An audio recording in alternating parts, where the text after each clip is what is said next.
Hello, नमस्कार मंडळी. स्वागत आहे तुमचं माझ्या आजच्या एका नवीन ब्लॉगमध्ये. तर आज मी अद्वैतसाठी छान असे अप्पे बनवणार होते. मग त्यासाठी ते मस्त रात्री पीठ भिजत ठेवलं होतं फर्मेंटेशनसाठी. मस्त फर्मंट झालं होतं. पीठ खूप छान आलेलं पाहू शकताय. इडलीसाठी, डोशासाठी किंवा अप्प्यांसाठी परफेक्ट बॅटर कसं बनवायचं याचा व्हिडिओ मी ऑलरेडी माझ्या चॅनलवर टाकलेला आहे. त्याची लिंक मी नक्कीच डिस्क्रिप्शन बॉक्समध्ये देईल, तुम्ही नक्की चेकआउट करा. त्यानंतर मस्त असं पीठ फर्मंट झालेलं आहे, त्यामुळे मी आता इथे व्यवस्थित एकदा मिक्स करून घेते. त्यानंतर थोडंसं त्यामध्ये मीठ घातलं आणि पुन्हा एकदा मिक्स करून घेतलं. त्यानंतर थोडं पीठ आहे ना ते मी वेगळं काढून घेतलं, कारण अद्वैतसाठी बनवताना मी थोडं काही व्हेजिटेबल्स ॲड करणार होते त्यामध्ये.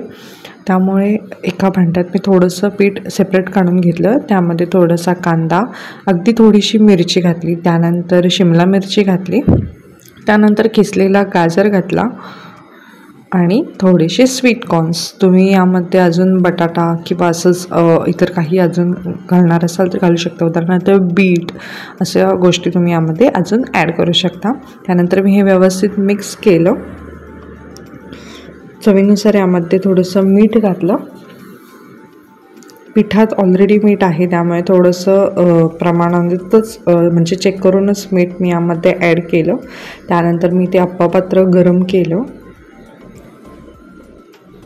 त्यामध्ये तेल घालून घेतलं आणि छान असे अप्पे यामध्ये घातले. जे बॅटर मी तयार केलं होतं ते यामध्ये आपल्याला घालायचं आहे.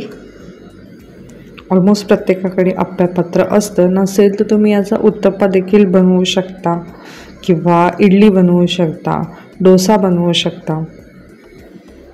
अद्वैतला अप्पे फार आवडतात. तो साधे अप्पेसुद्धा खातो आवडीने, बट म्हटलं टिफिनला द्यायचं आहे, काहीतरी वेगळं करूया.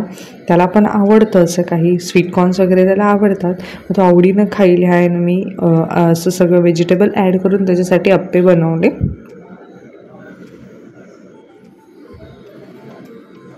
त्यानंतर आपल्याला एक 5 मिनटं ना हे कव्हर करून ठेवायचं आहे. दोन्ही साईडने आपल्याला व्यवस्थित हे भाजून घ्यायचं आहे.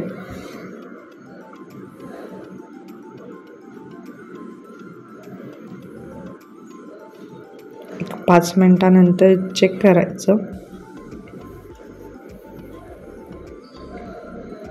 तर एका बाजूने परफेक्ट भाजलेले आहेत. आता तसंच आपल्याला दुसऱ्या बाजूने देखील एक 5 मिनटासाठी ठेवून भाजून घ्यायचं आहे व्यवस्थित.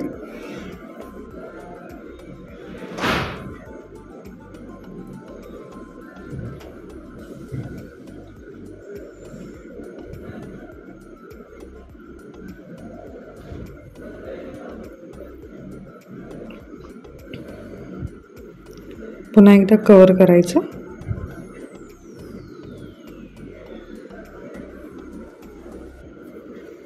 तर 5 मिनिटांनी ते मी पुन्हा चेक करते. दोन्ही साईडने मस्त असे खरपूस भाजले गेलेले आहेत. तर आता आपल्याला अप्पे काढून घ्यायचे आहेत. तुम्ही अप्पे चटणी किंवा सॉससोबत सर्व करू शकता. यांच्या स्कूलमध्ये सॉस अलाउड नाही आहे, त्यामुळे मी इथे चटणी छान बनवली होती, मग चटणीसोबत सर्व केली. तर अशी होती माझी आजची अप्पे रेसिपी, व्हेजिटेबल अप्पे. अद्वैतला तर नक्कीच आवडतात. तुम्ही पण ही रेसिपी ट्राय करा आणि मला कमेंट करून सांगायला विसरू नका याची रेसिपी कशी होती. व्हिडिओ आवडला असेल तर चॅनलला लाईक, शेअर, सबस्क्राईब करायला विसरू नका. सोबत बेल आयकॉन क्लिक करा, म्हणजे येणाऱ्या व्हिडिओचं नोटिफिकेशन मिळत राहील.